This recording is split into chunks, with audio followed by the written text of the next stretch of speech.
Whoops, wrong button here.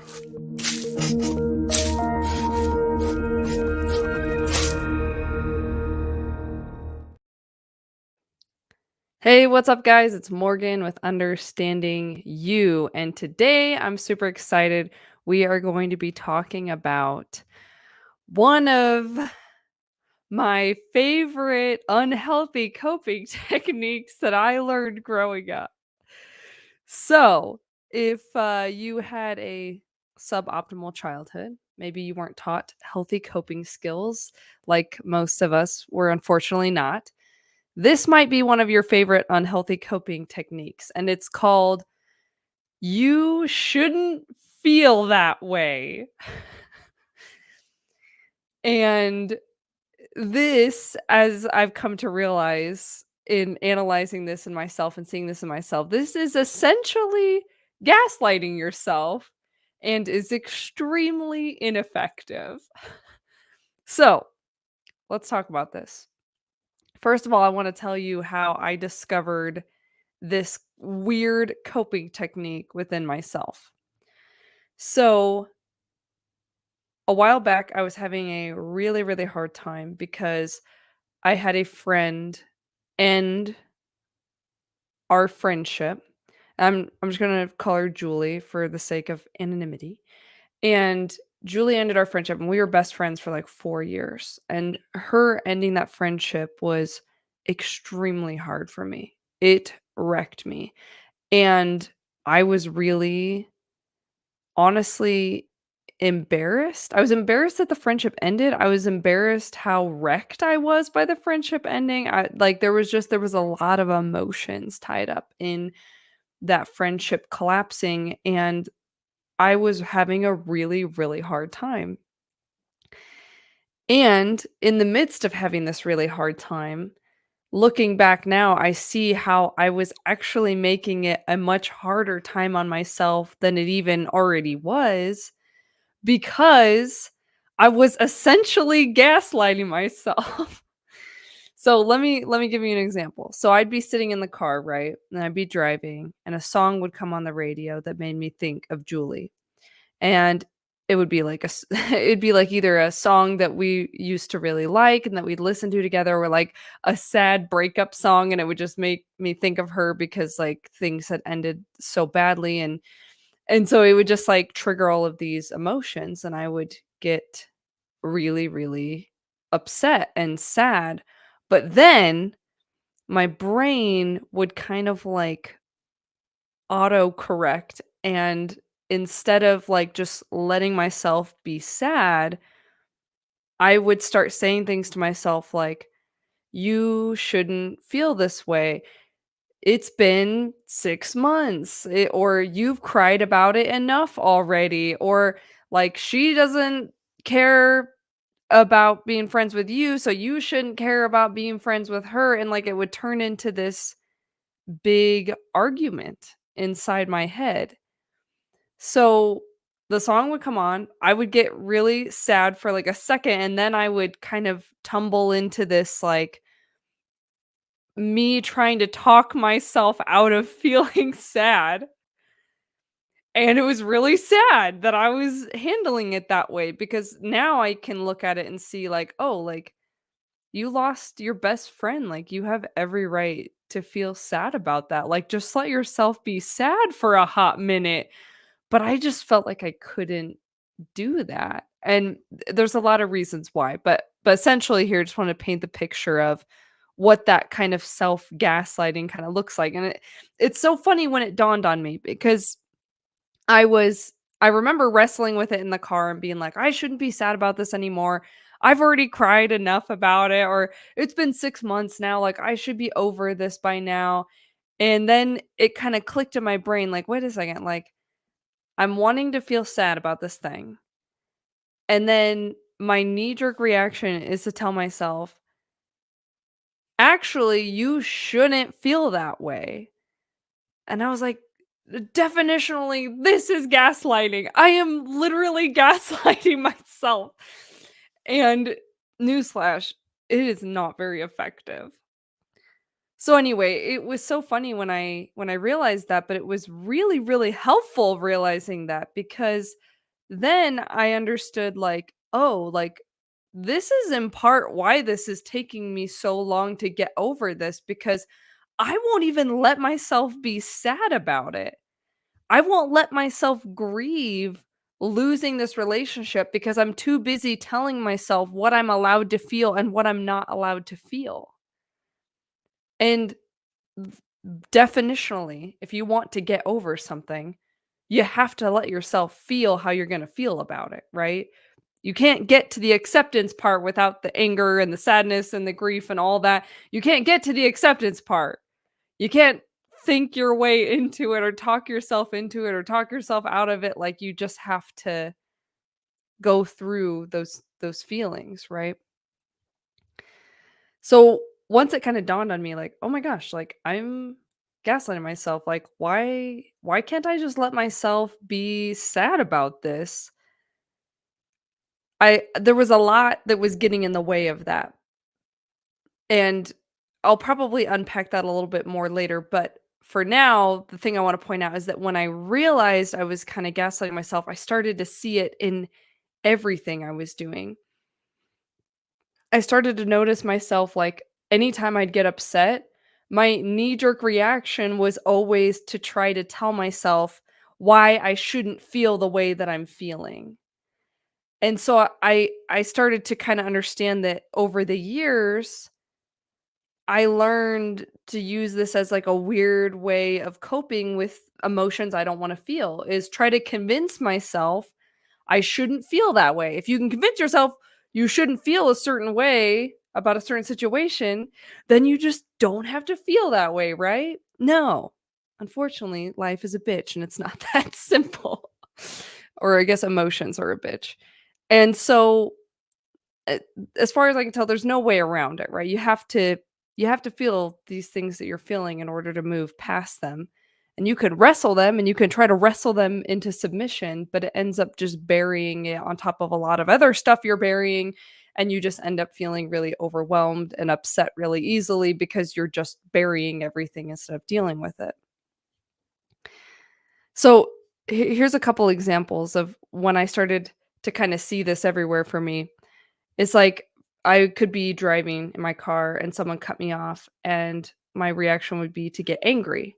But then my knee jerk, like, weird self gaslighting would be like, no, you're not allowed to be angry about this.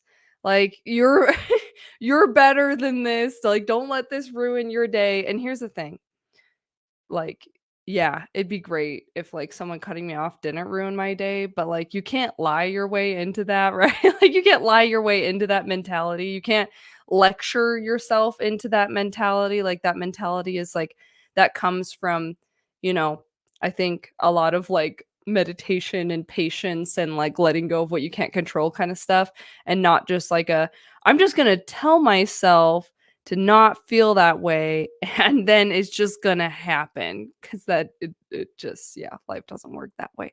So another example was I had a family vacation planned that we had to cancel because my kids got sick, and I noticed I was feeling really sad about it, and my knee-jerk reaction again was to come in and be like, no, you shouldn't be sad, you should be happy because there was gonna be family drama anyway, and it was gonna be stressful, and the kids were gonna be exhausting, like, trying to convince myself that it's actually a good thing my kids got sick and ruined our vacation. And it's just funny because, like, I mean, those things can all be true while I'm still allowed to be sad too, that there were things I was looking forward to, that there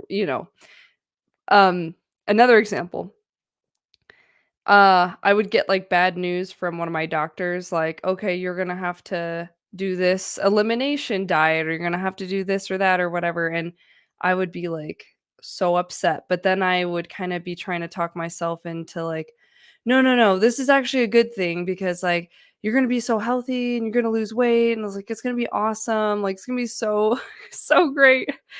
And instead of just, like, being sad that I can't eat these foods that I really wanna eat, and I have every right to be sad about that, right?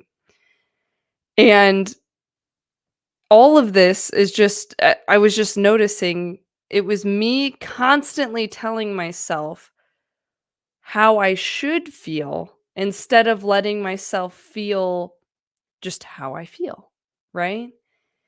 And a lot of this overlaps with, toxic positivity is what a lot of people will call it. I definitely, am blessed with a lot of toxic positivity, I guess is a good way of putting it, and there's an overlap here, with toxic positivity, it's like you're trying to spin everything in this, like, more positive light, but it's to the detriment of your coping, right?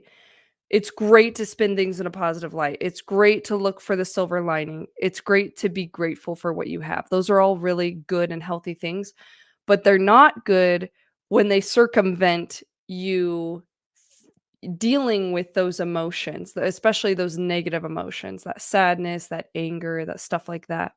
You can't circumvent those things and it be healthy ever. So that's how you kinda know where the line is. It like, okay, am I being toxically positive? It's like, well, have you let yourself be sad about it until you felt like you were done being sad about it and then look for the positive side? Because that's kind of the way that I think is the healthier way to do it. So, as kind of an overview of what we're going to talk about more in the rest of this video, I want to talk about this kind of weird phenomenon, this self-gaslighting, this weird coping technique, why it is that we do it, how we stop, and what to do instead. That will be a lot more effective at dealing with your emotions than telling yourself you shouldn't feel that way. So first off, I want to say, why is this such a big deal? Like, why does it matter? Why does it matter if you're gaslighting yourself, you know? Um, and this is kind of all built on the assumption that I believe, which is that all of your feelings, if you don't deal with them, will just fester and become more of a problem for you down the road. So all of this kind of relies on the assumption that, like, dealing with your feelings is always going to be the best for you and for your relationships in the long term. In the short term, it's a bitch, right? Because nobody wants to feel sad. Nobody wants to feel angry. Nobody wants to feel any of that. But in the long term, these things compile. I love the book Feelings Buried Alive Never Die. Um I think for me, it's so obvious that that's true because when I think of experiences from my past that I feel like I haven't spent time processing and making peace with, the intensity around the emotions that those experiences bring up is through the roof. It's very, very high. But the more I voluntarily confront those memories or issues or experiences from the past that were really harmful to me or upsetting to me, the more I voluntarily confront those, the more I feel at peace when I think about those things. And I don't get triggered by things that remind me of those things as much. So, as far as I can tell, and I'm someone who has struggled a lot with emotions, with anxiety, with all of these things my whole life, the more I confront the past, the more peace I feel in the present and the more excited I feel about the future. So, and to top off that with some science.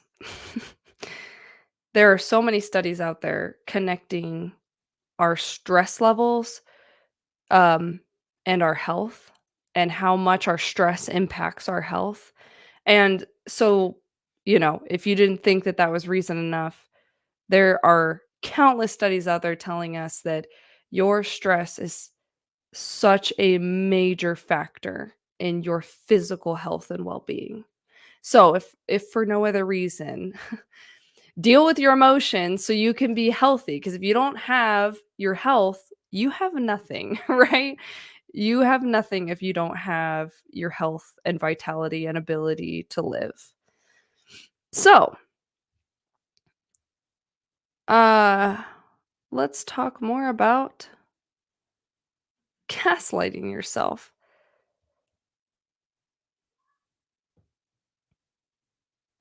So, as a weird coping, this way of dealing with your emotions, this "I shouldn't feel this way," right? It's a way that you actually will try to rationalize yourself out of your feelings. And I love, Russell Kennedy's book, Anxiety RX, probably my favorite book I've ever read, so I highly recommend it, and it's on Audible too. In this book, he says you cannot think your way out of a feeling problem. You cannot think your way out of a feeling problem. And I have never heard a truer statement because irrational fears are a perfect example of that, right? I know that most spiders can't hurt me, but I feel absolutely terrified when I see one.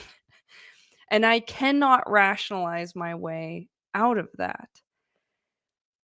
And our feelings,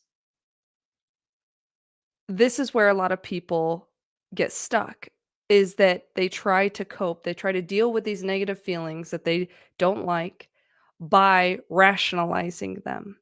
And they like, for example, with the Julie example I gave, I'm in the car, the song comes on, I start crying, and I'm like, I shouldn't be crying. I've already cried so much about this.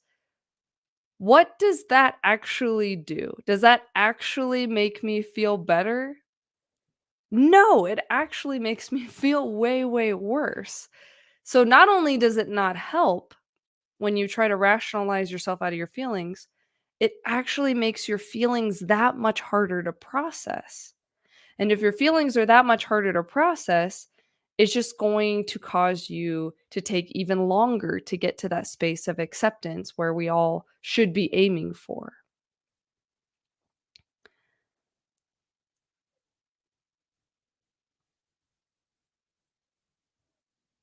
This is a perfect segue into talking about meta emotions. Meta emotions. It sounds really cool.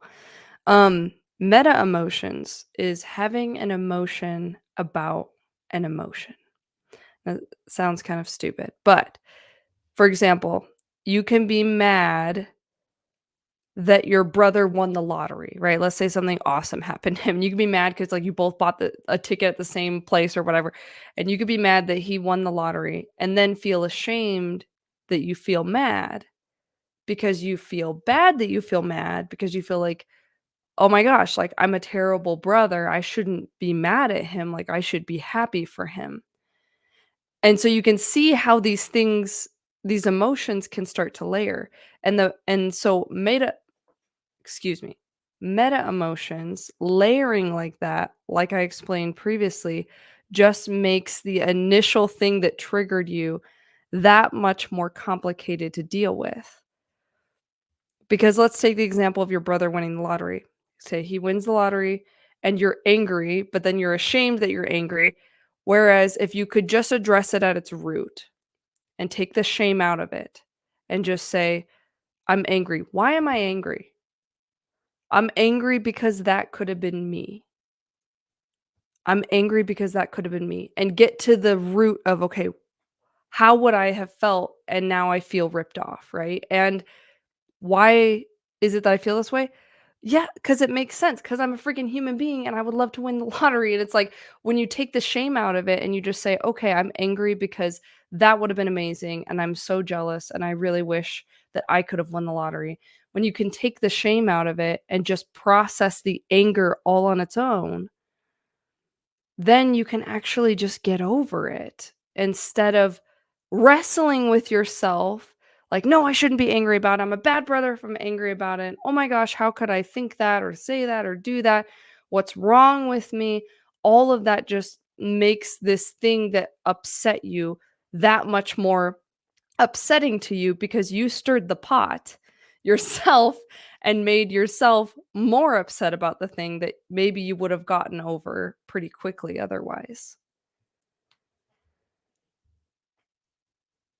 Understanding meta emotions was such a game changer for me personally because I realize that I am very quick to shame myself when I feel certain things because I make it mean something about me personally.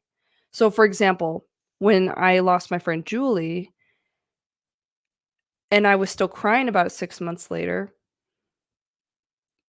the thing that I was saying to myself was that I was pathetic. That I was pathetic for not getting over it, that I should be stronger, that I should be, like, beyond, letting this bother me, that I was making it mean that I was weak. I was making it mean all of these things about me that it doesn't actually mean, and because of that, it was so much harder for me to actually just let myself grieve and be sad that I lost my best friend. And so, understanding the world of meta emotions is very helpful because ultimately, we don't like feeling negative feelings, and the fastest way to get through them is to just process them, just let them be, just work through them as they are, and not pile up all these emotions about the emotions.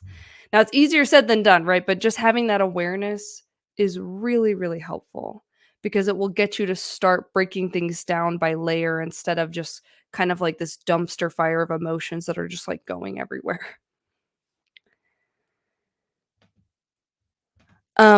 I wanna mention "Unfuck Your Brain" by Faith Harper. One thing I really liked that she talked about in this book is that your brain isn't broken.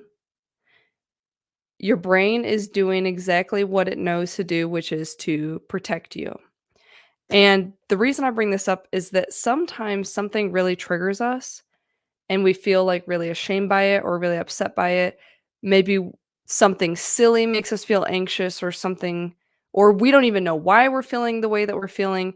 And what I love that she talks about in this book is that you need to stop fighting against what your brain is having you feel because you're feeling that way for a reason. You're feeling the way that you're feeling for a reason, even if you don't like the reason, even if you don't agree with the reason, even if you don't think it's rational. It's not illegal to be mad at your brother for winning the lottery, right? You're allowed to feel that way, and you don't have to make it mean that you're a bad person. I think one of the best things that I learned from this book really was just to have more compassion for myself because I always had so much anxiety that I always felt really weak, and I had a very negative opinion of myself because of how anxious I would feel, and instead of viewing it that way, I started viewing it through this lens of like, "Oh, my childhood was really hard. It triggered me so bad that these little things are triggering me so bad, and that's where I'm at, and that doesn't have to be where I stay." So I wanna go a little more in depth talking about my specific example with Julie and my friendship ending. When I was trying to process losing that friendship, at first, there was very much this prideful, like, arrogant part of me that was like, "I'm not gonna cry a single tear over that bitch." Because she ended the friendship, right? I didn't want the friendship to end, and so I was left feeling really, really hurt, which left me feeling really, really angry. And there was this part of me that was like, "I don't wanna give her this satisfaction of me crying over losing her. Like, F that. I am not gonna care, like, cause she doesn't care, I'm not gonna care." And that was, like, my attitude a little bit at first, and like, it was so bad, but it was my way of trying to deal with the anger. It was like I wanted to get back at her, for hurting me, and I felt like the way I could get back at her is by not being sad. That would show her that would show her If I could just not be sad, then that would somehow prove something, right? Anyway, so it was cool when I realized, okay, actually, not only is this not hurting her, it's really hurting me. It's really hurting me to not let myself grieve this relationship that meant so much to me.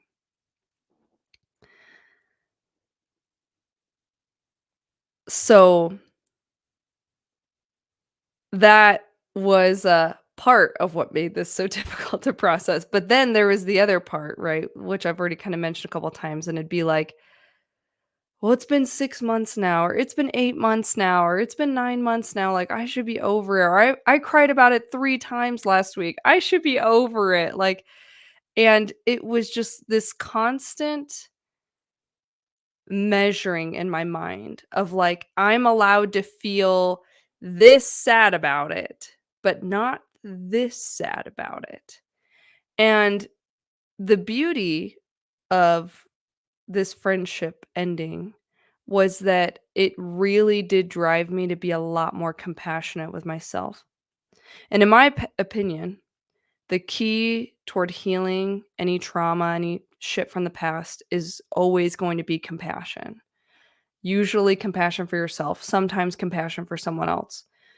Um, so when I would have those moments where I was like, a song come on the radio or whatever, and I would get triggered and I would feel angry or sad, and that voice in my head would be like, I need to be over this by now. Then I would try to come back in and be like, actually, you don't have to be over this right now. You know why?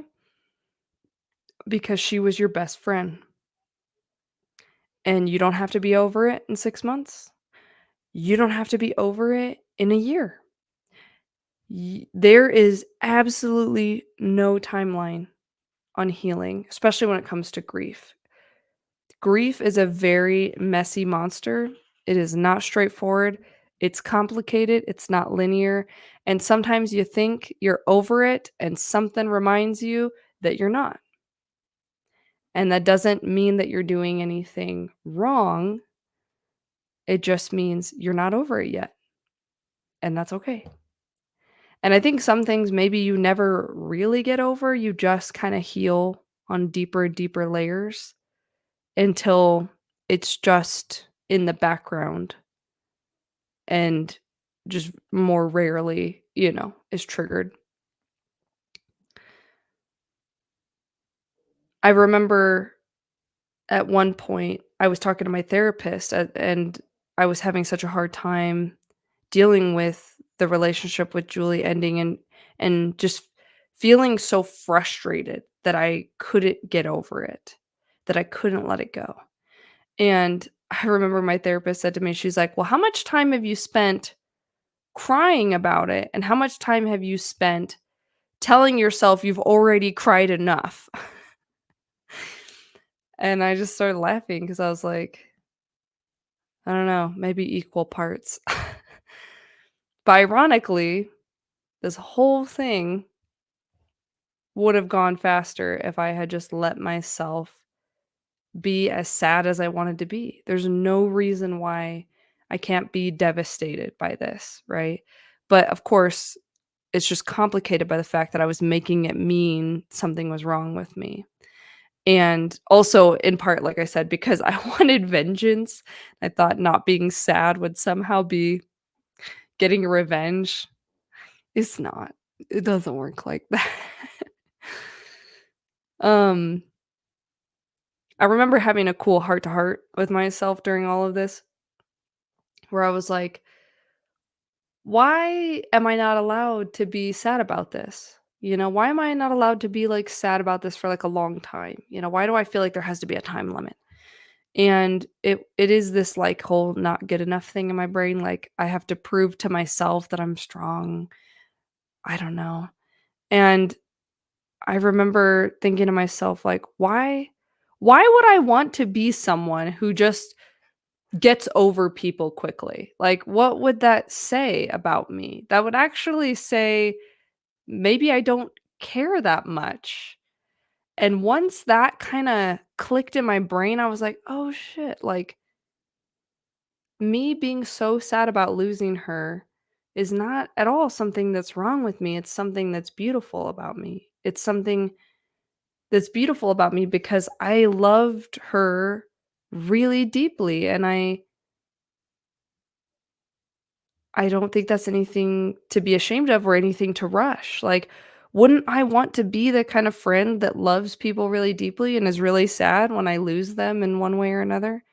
And it was so great once that clicked in my brain because all of a sudden I could feel like it unlock my ability to be more sad and just, like, actually let myself grieve losing someone that meant so much to me.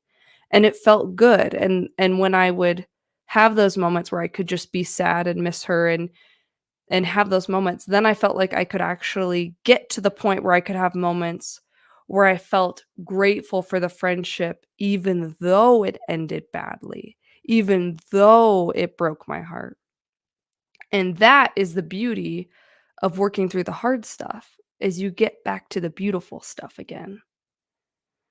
Because if it wasn't for me being willing to be sad, I couldn't get to that point where I could just be so grateful and so happy for all of the good times that we did have together and be able to kind of carry that with me in a positive way instead of continuing to haunt myself with like, I should be over it by now.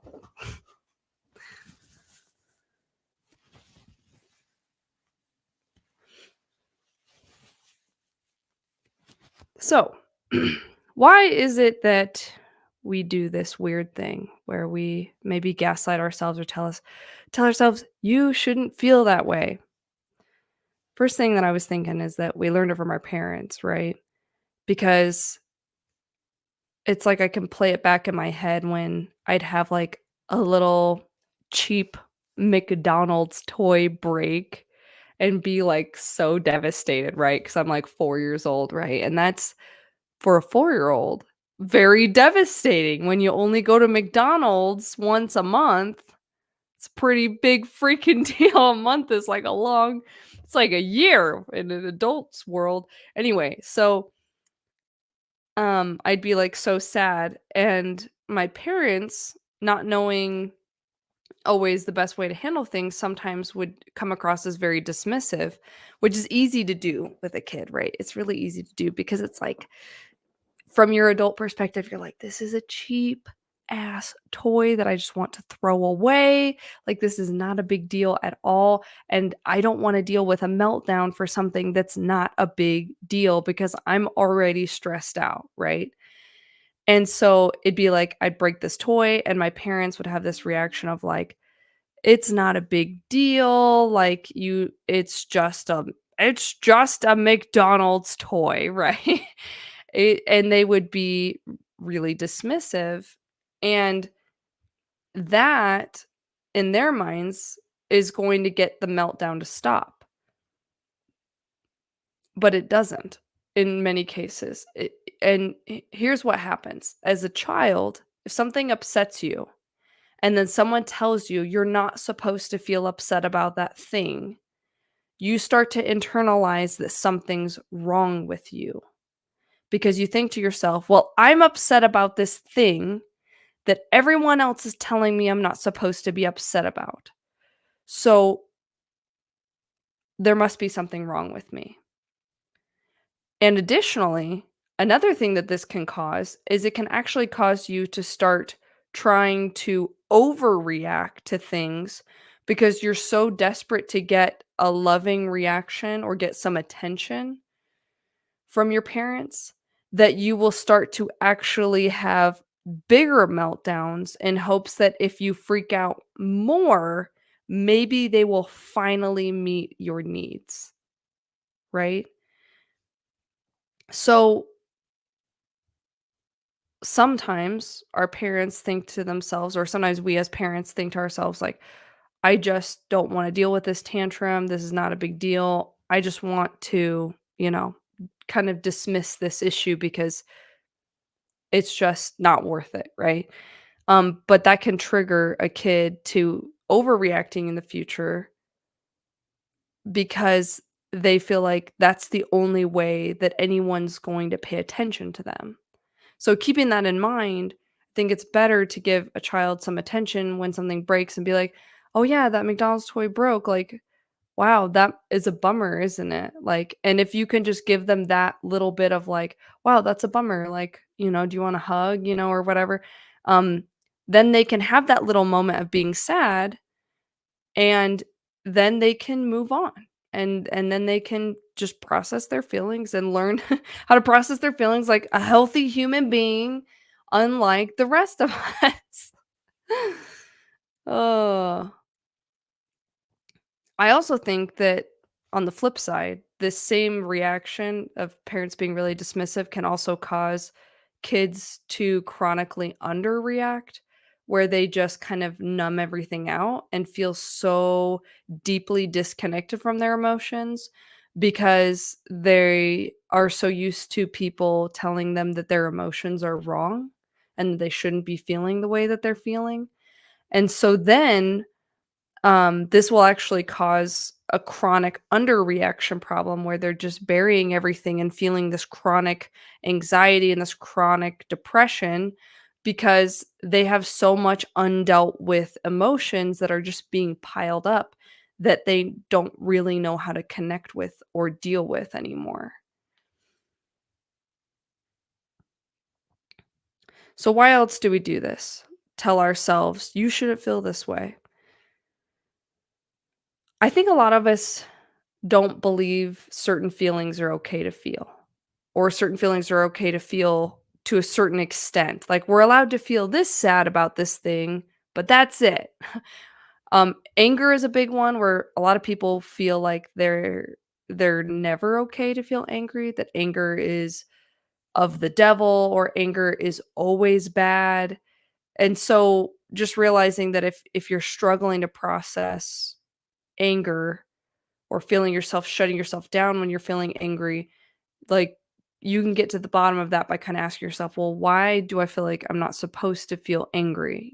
Because the beauty of anger is that, it's that emotion that allows you to stand up for yourself and for other people, and so it's a beautiful, powerful emotion that can help you prevent mistreatment of yourself and others. And so I think in part sometimes we'll tell ourselves, "Well, I shouldn't feel that way," and it's simply because we think certain emotions are just not allowed. I think the biggest reason why most of us will say, "You shouldn't feel that way," to ourselves or to other people is that we just don't know how to cope with our emotions in any other way. We aren't comfortable just sitting in our sadness or sitting in our anger or sitting in our depression. We feel like we have to do something about it, and sometimes that do something about it is either distract ourselves or talk ourselves out of it, which again is just not effective. Sometimes it's a way we're actually weirdly trying to comfort ourselves. Like I notice sometimes it's not like me just totally trying to shut myself down, but I'm trying to comfort myself and be like, "Look, it's okay." Like, um, I don't know. I can't think of an example off the top of my head, but just like I try to weirdly comfort myself, like, "It's okay that you can't eat all these foods that you love anymore because, like, they're really unhealthy anyway." It's like, "This isn't making me feel any better." Like, I just need to feel sad about this. And then I can comfort myself and spin some more positive narratives after I've allowed myself to feel sad about it. Next. I think ultimately what it comes down to is that some emotions that they just feel so scary that we'll make any excuse we can to try to avoid feeling them.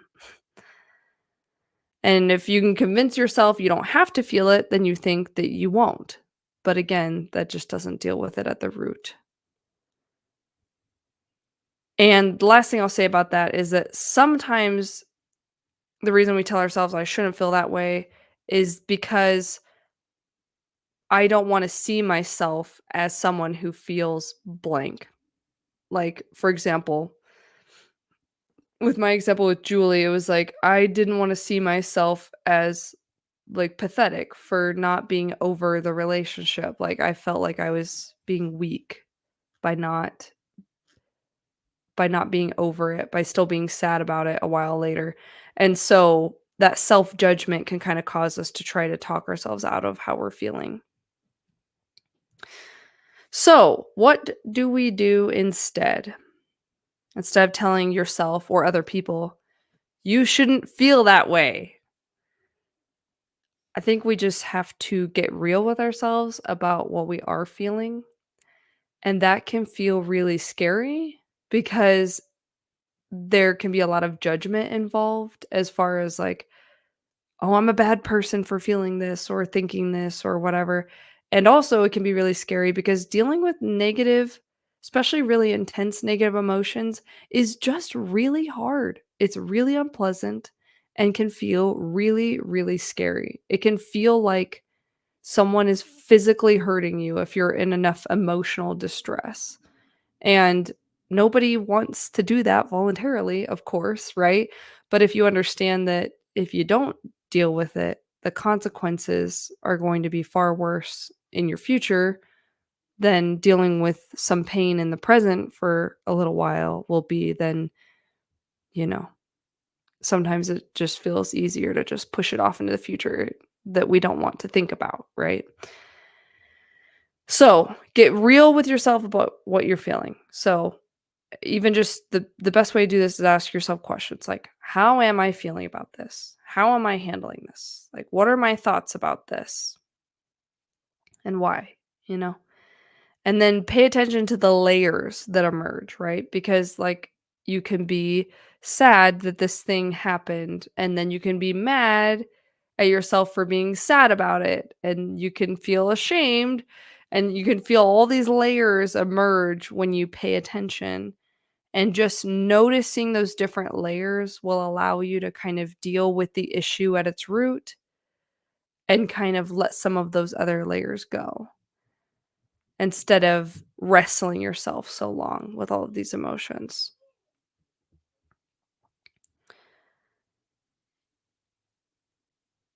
Dropping the shame is another thing I was thinking of that is really helpful with this because instead of feeling ashamed for whatever it is you're feeling, just let yourself be human. Just know that all of the experiences that have led you up to this moment are the reason why you're reacting to this thing in the way that you're reacting. And you might not like the way you're reacting, but you are the person that you are right in this moment. And that's just who you are. And that doesn't have to be who you stay, but that's who you are. And the faster you can accept where you're at, the faster you can actually move forward. So, get real with yourself, pay attention to the layers, try to drop the shame. It's hard, but having compassion with yourself will help, right? And I'll get into that a little bit more in a minute here. Um, what do we do instead? Voluntarily confront the things from your past that haunt and scare you. The more you confront things from the past, the less things in the present that remind you of things from the past will trigger you, and the less layers of emotions you have to deal with, which is great. And what I've noticed is that the more things in your past scare you, the more improvement you'll see if you confront those issues voluntarily. And I think the reason why is that those things that haunt us the most are the things that really need the most attention. They're the things that are taking up the most brain space for us on a daily basis. I love in Unfuck Your Brain by Faith Harper, she talks about PTSD and she gave a definition of PTSD I've never heard of before. And she started okay, so starting with the definition of trauma, she said a trauma is an event that happens outside our understanding of how the world is supposed to work. I absolutely love this definition. A trauma is an event that happens outside of our understanding of how the world is supposed to work. I had never heard it explained that way. And then she defines PTSD as the failure to recover from a traumatic event. And this is why when you talk about people who have PTSD, people who get triggered when something reminds them of something really traumatic from the past, that's what it's doing is their failure to recover from it is evident by their averse reaction to whatever's reminding them of the negative instance. So I love this definition because this can help you so much to understand how to have compassion for yourself when you're trying to work through really difficult shit. If you could understand that a trauma is just your brain feeling like it can't make sense of something, then you need to step in and help yourself to make sense of it so that it doesn't linger in your kind of in your stratosphere anymore. So, like, if your parent did something to you that really hurt you as a child, you need to take the time to first grieve that, right? Be sad or angry or all of those things, and then make peace with it through understanding, like, okay, this wasn't something that was wrong with me. This is something that my parent did wrong. This didn't have to do with me. Like, making that kind of peace with it can help you so that you don't feel so haunted by these things anymore. Yeah, I just loved those definitions so much. I think, I've never thought of it that way. Like, I've always thought of trauma just like something really bad that happened to you, but it being explained in this way where it's like something that just didn't make sense to you. That is, like, so powerful because then you realize, like, "Oh, okay, it doesn't have to be something huge. It just has to be something that kind of rocked my understanding of how things were supposed to be." So, lastly, I'll say, what do we do instead? Instead of telling yourself, "You shouldn't feel that way," feel the feelings that you need to feel. Now, this is easier said than done, right?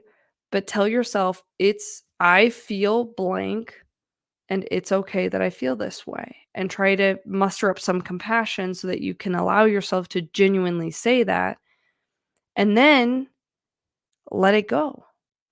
And that's the beautiful part, right? Is that you don't have to be angry about things from your past forever. You can be angry until you're done being angry about it. And you'll know when you're getting there because eventually you'll get angry that you're still angry about it and you'll be like, "Okay, I I'm ready to start to shake loose from this," and that's when things will kind of start to actually let go. Um Sometimes I'll find myself feeling angry or sad and I don't know why. And I get very frustrated when that happens because I'm like, I don't know how I'm supposed to deal with something if I don't understand why I'm feeling the way that I'm feeling. And so what I do now in those situations that helps me so much is just like, okay, I'm feeling sad. I don't know why I'm feeling sad. I can't think of anything that's making me feel sad right now, but I just feel sad. And I'm just going to let myself feel sad. I'm just going to let myself feel as sad as I want to feel right now. And what I've noticed with that is that after a while, the sadness just goes away. But what doesn't help is telling myself, I have no reason to feel sad. I shouldn't feel sad. I'm not going to let myself feel sad. I'm going to fight feeling sad. I'm going to distract myself. I'm going to play phone games so I don't think about how sad I feel.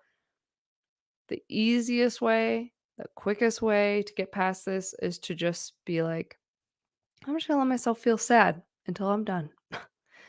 And you will be done eventually, you know? And if you feel like you can only let yourself be sad for 5 minutes and then you wanna distract yourself, okay, that's better than nothing, right? So, let yourself feel stuff and just realize the natural process for our feelings is that once you feel them, they will let go. That's just what they do. I've tried a lot of things over the years to deal with my emotions, to deal with my anxiety, to deal with I'm a very emotional person for a long time, a very easily triggered person, and this has been the most helpful advice that I've ever, applied, and it's just let yourself feel your feelings, and don't rush it, and don't fight it, just let them be. Just be as sad as you need to be as angry as you need to be, like and then take action if you need to, but otherwise, just let it happen and let it go, and that's, like, extremely powerful. So the last thing I wanna touch on, before I wrap this video up is kind of the complication of when you're feeling something that you feel like is wrong to feel, okay? So I'm gonna give 3 examples here, for contrast. So let's say, you have the example of someone's dog dies, right? Everyone Pretty much everyone would agree you have every right to feel sad, right, if your dog died, right? That's pretty, like, open, obvious, like, yes, you deserve to feel sad. You should let yourself feel sad about that, right?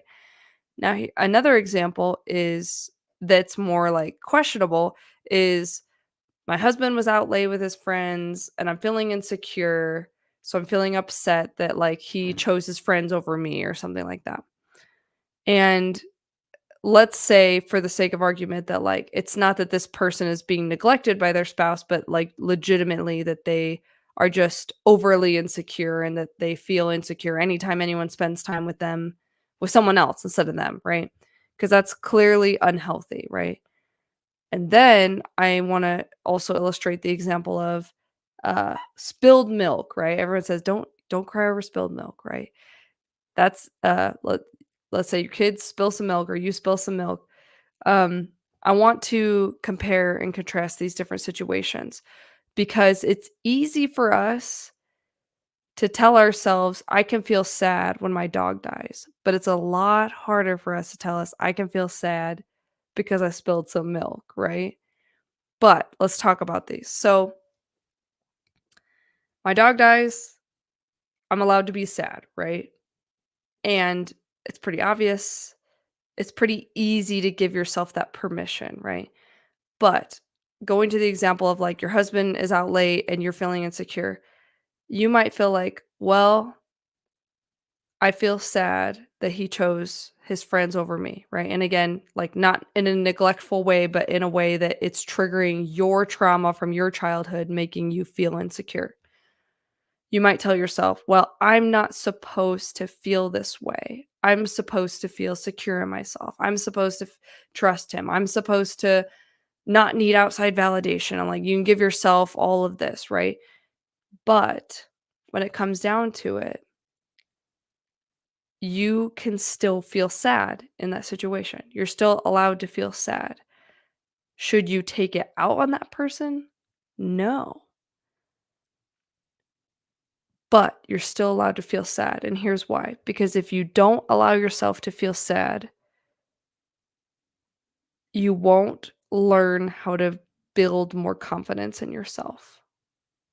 So, in these situations, you might feel yourself saying, "Well, I'm not allowed to feel X way about Y because it's not a good thing to feel."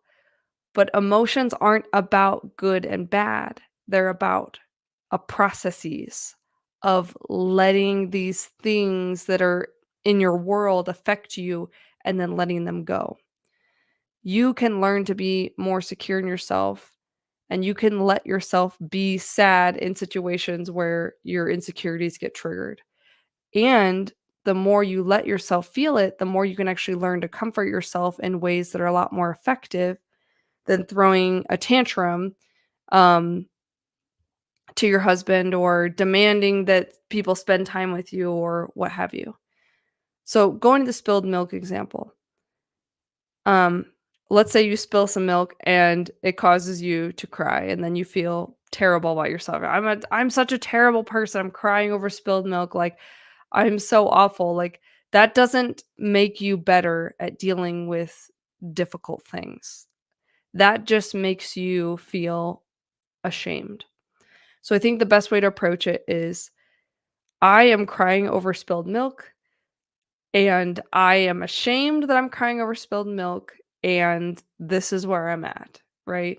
And if you can have that empowering attitude toward it, then you can start to understand that, like, you're not a bad person because you're overreacting. You're overreacting because of the things that happen to your brain growing up that are causing you to overreact. And you can learn to overcome that. And the more that you actually just let yourself feel your feelings in the moment and then let them go, the less you will overreact in general.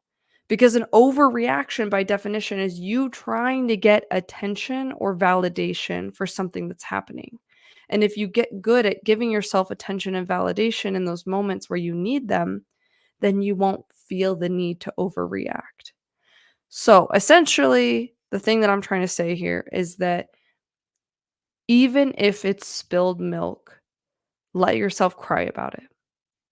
You will be better off if you let yourself cry about it. If you feel the need to, right? If you don't feel the need to, good for you.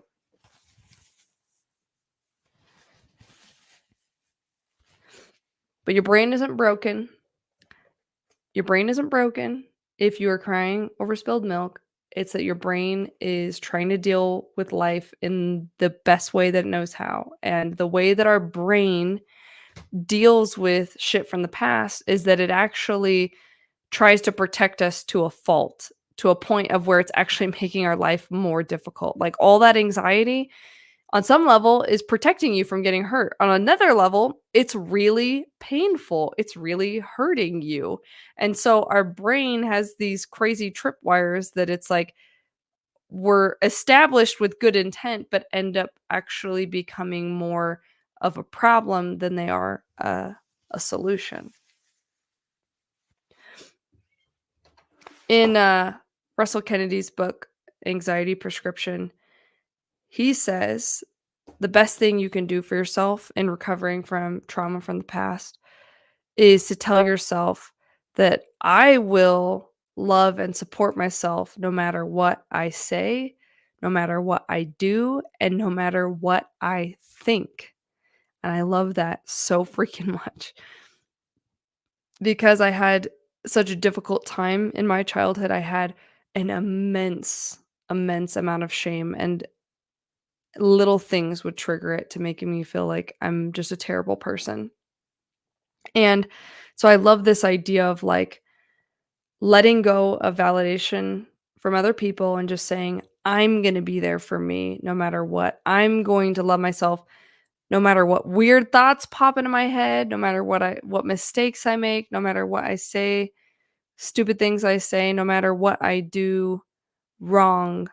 I'm still going to show myself the love and care that I need to, instead of going down this path of shame and self-punishment. And I just find it so beautiful. I find it so inspiring because ultimately, as human beings, all we really want is to feel loved and accepted and heard and wanted, you know? And when our parents couldn't give us those things, it made us that much more desperate to earn those things from other people.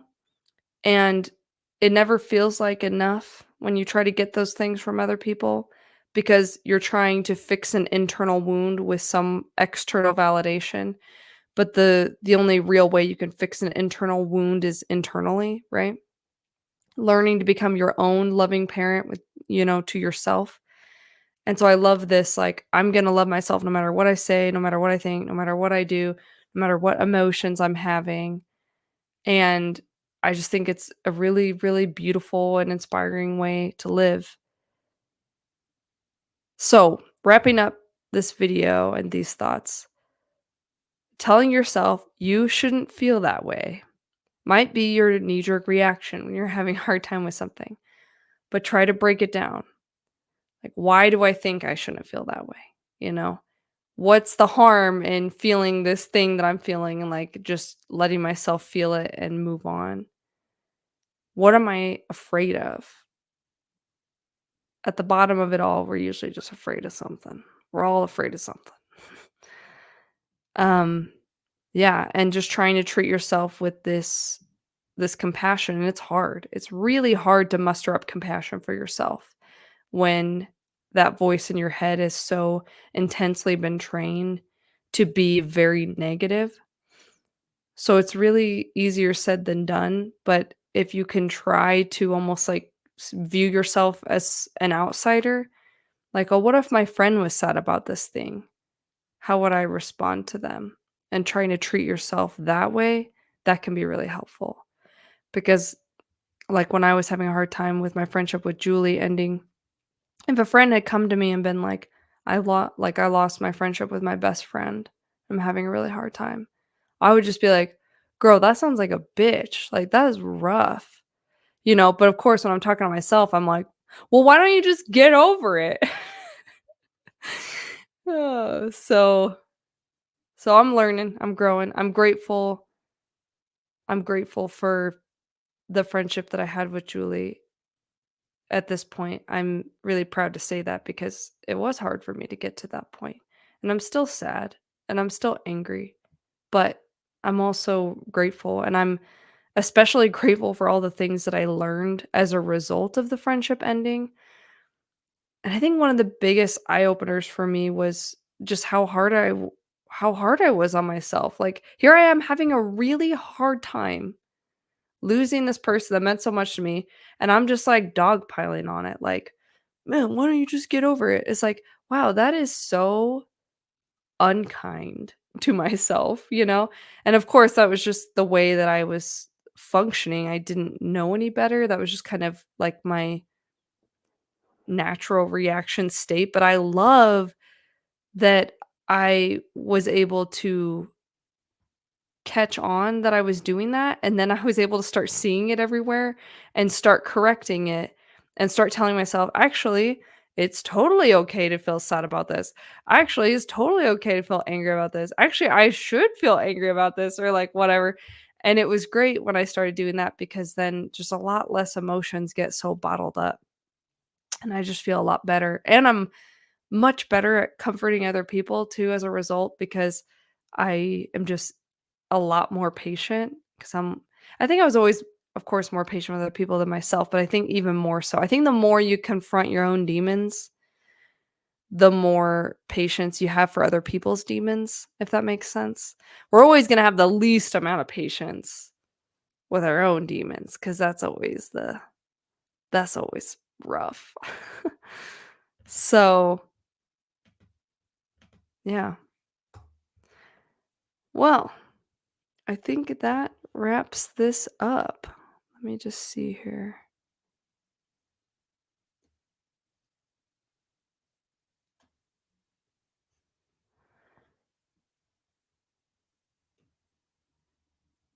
I think I'm proud of myself for the path that I'm on because I think I'm very much on this path of like I just want to be a good friend to myself.